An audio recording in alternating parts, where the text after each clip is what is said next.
Se você já viu algum filme em que este mosquete aparece, então é provável que você tenha visto o mosquete britânico Land Pattern em ação, mais conhecido como mosquete Brown Bass.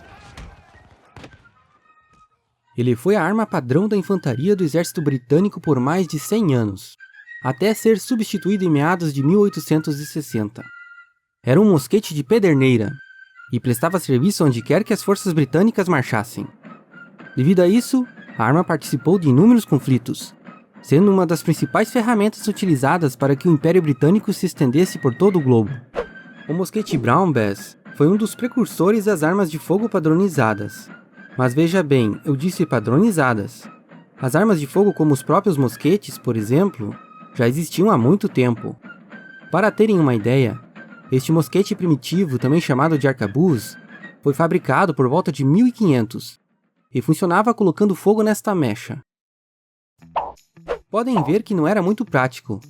Primeiro porque o cara precisava andar com uma mecha acesa para disparar. Então chuva já era. E de noite, a brasa acesa e o cheiro de queimado característico denunciava a posição. Outro problema era que o soldado precisava frequentemente manusear uma mecha acesa de reserva. E sabem qual outro recipiente que ele tinha junto? O da pólvora. Então existia sempre o risco da mecha reserva, digamos assim, dar uma encostadinha no recipiente da pólvora e tirar o soldado de campo.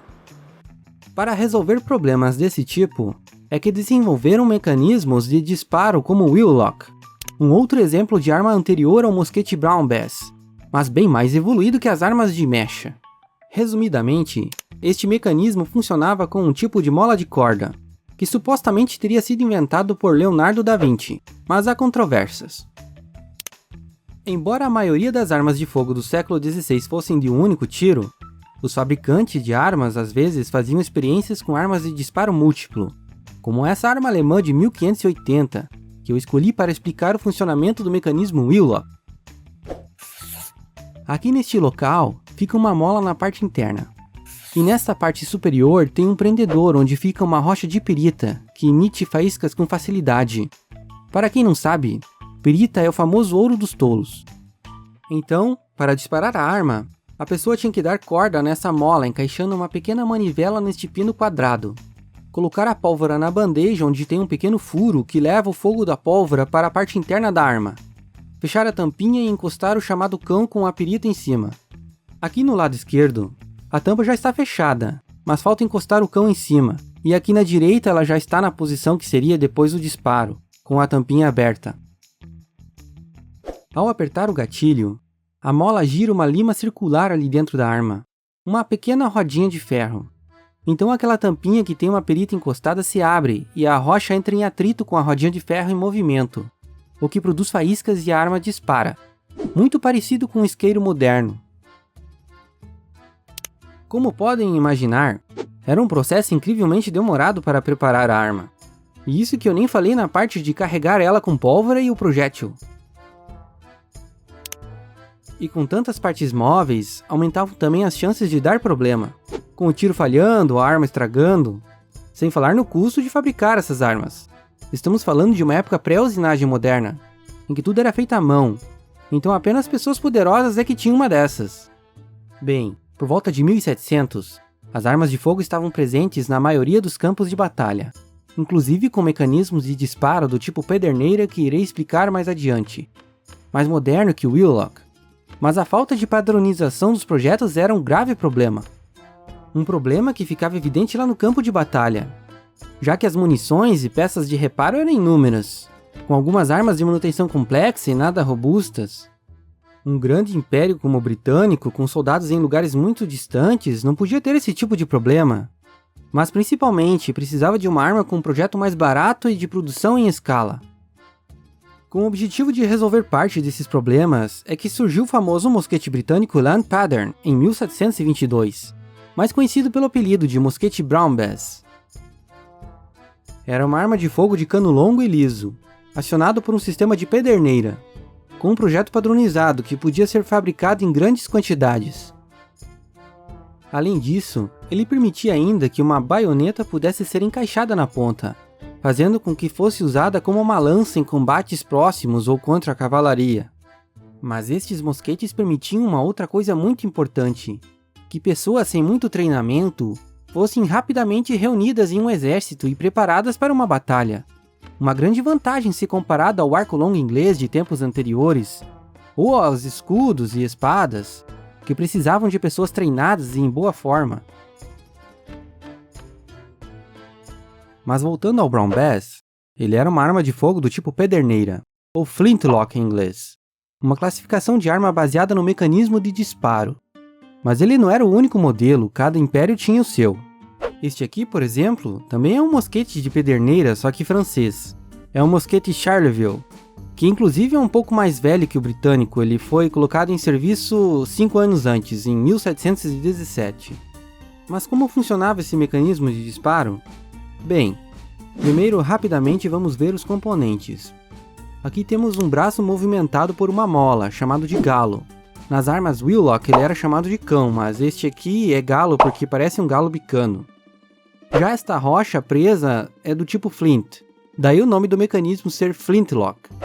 Flint, inclusive, é o nome em inglês de um tipo de rocha que também é conhecida por sílex em francês, ou simplesmente pederneira por nós. Mas seguindo, aqui tem o batedor chamado de frisson em inglês. A bandeja onde fica a pólvora e a mola do batedor que regula a velocidade com que ele se movimenta e depois mantém ele aberto. Essa curvatura do batedor também é muito importante. É projetada para maximizar o contato entre as partes. O funcionamento deste mecanismo era relativamente simples. Quando o gatilho é acionado, a pederneira se movimenta e acerta o batedor em ângulo, cortando partículas de ferro que, devido ao atrito e à reação com o oxigênio, produzem várias faíscas. Essas faíscas então acendem a pólvora na bandeja, que aciona a carga principal impulsionando o projétil através do cano, e tampando de fumaça o atirador. Bem, mas apenas em 80% das tentativas. É que ele falhava 2 tiros em cada 10. A princípio, este mecanismo de pederneira foi inventado em 1615 por um francês chamado Marin, vamos chamá-lo pelo primeiro nome. E por ser muito mais simples e muito mais seguro do que os projetos anteriores, ele foi amplamente copiado em outras armas por toda a Europa. Quanto ao processo de preparo e disparo de um mosquete de pederneira, ele era relativamente simples, só dava um pouco de trabalho. Para agilizar o processo, os militares utilizavam cartuchos de papel previamente preparados com a pólvora e o projétil de chumbo dentro. Então, para carregar a arma, o pacote era aberto com a boca e derramado um pouco da pólvora na bandeja. O resto era posto no cano e empurrado para dentro com uma vareta até o fundo. Depois era só engatilhar a arma e disparar. Um soldado bem treinado conseguia realizar de 2 a 3 disparos por minuto com este mosquete, e ele tinha um alcance efetivo de uns 90 metros. Era uma arma que podia alcançar até 270 metros, só que você não sabia no que iria acertar. A precisão era péssima. Vou deixar mais claro. A probabilidade de acertar uma linha de cavalaria a 90 metros era de 40%, 4 acertos em cada 10 tiros. Mas se ela estivesse a 270 metros, a probabilidade era de 15%. Arredondando, seriam uns 2 acertos a cada 10 tiros. Os principais motivos de ser quase impossível acertar a mira nessa distância era o cano liso e o projétil subdimensionado e pouco aerodinâmico. O cano liso fazia parte do processo evolutivo das armas, mas o projétil subdimensionado era de propósito, para ganhar tempo. Como a recarga do mosquete era relativamente demorada, um projétil justo no cano seria ainda mais difícil, algo que não se quer no campo de batalha.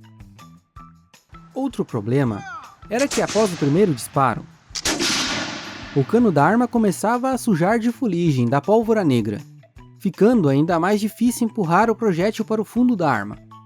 Para resolver isso, eles diminuíram o diâmetro do projétil e o embrulharam em um pedacinho de pano para segurar ele no lugar. Isso depois foi substituído por aqueles cartuchos de papel, com a pólvora e o projétil.